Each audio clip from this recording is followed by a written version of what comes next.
Good morning, and welcome to Redeemer Lutheran Church. I'm Pastor Gary Lodeholt. Today we continue exploring the legends and stories of what happened to the apostles of Jesus after Jesus ascended into heaven. It was these apostles who told the story of Jesus and who began the early church. And that's the same church that has come down to us and that we are part of today. So today we want to look at three other apostles and their legends: James, John, and Judas. There were two Jameses in the Bible lists of the disciples: James, the son of Alphaeus, who we looked at yesterday, and James, the son of Zebedee, also known as the brother of John. It gets even more confusing later on because the leader of the early church in Jerusalem was also named James, and he was the brother of Jesus. Anyway, today we're going to look at James, the son of Zebedee, the brother of John. This is one of those two brothers, both sons of Zebedee, who were mending their fishing nets by the shore of the Sea of Galilee when Jesus called them, along with Peter and Andrew, to follow him and fish for people. James is the only apostle whose death is recorded in the Bible. He's the second martyr after Stephen, and his story is found in Acts 12, verses 1 through 3, where it says that Herod took the disciples into violent hands, and when he had James killed with the sword, and it was so well received, he arrested Peter too. James must have preached boldly to be singled out this way.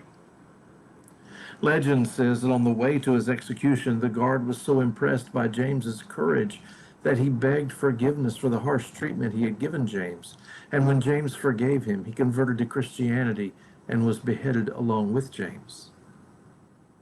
With such an early death, there's not much legend or further story to tell about James. The shields with the symbols of the apostles have his as 3 shells, which were used to drink water. The second apostle we will look at today is John, son of Zebedee, and the brother of James. He was one of those two who were mending their nets when Jesus called them to follow him.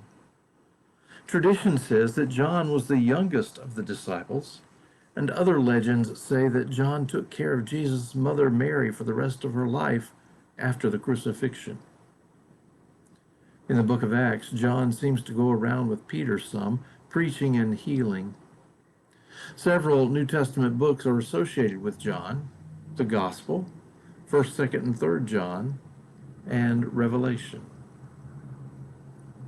The strongest story of what happened to John is that John moved to Ephesus and lived to an old age, dying a natural death.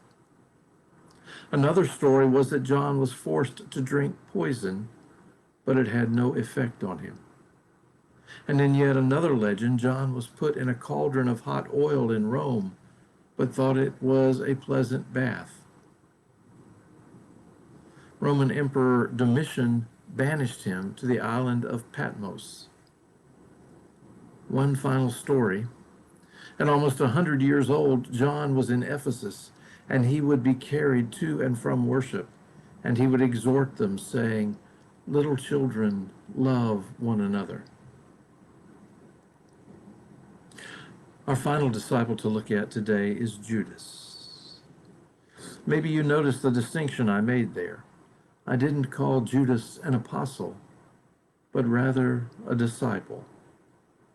Judas actually never made it to the rank of an apostle or one who was sent with a message. Rather, Judas was a disciple until his death at his own hands. The Bible tells us that Judas killed himself for betraying Jesus in Matthew 27. Yesterday and today, I have sometimes mentioned the symbols of the apostles. You might see them in some churches, red or blue shields with a symbol on them.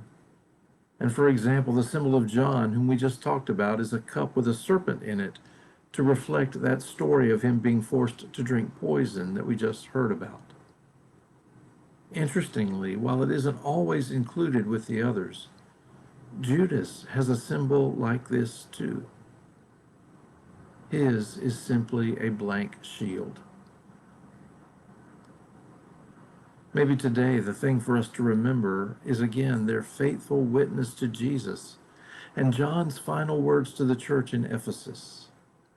Little children, love one another. They were the words of Christ. Thanks for watching, and remember to let this day belong to God.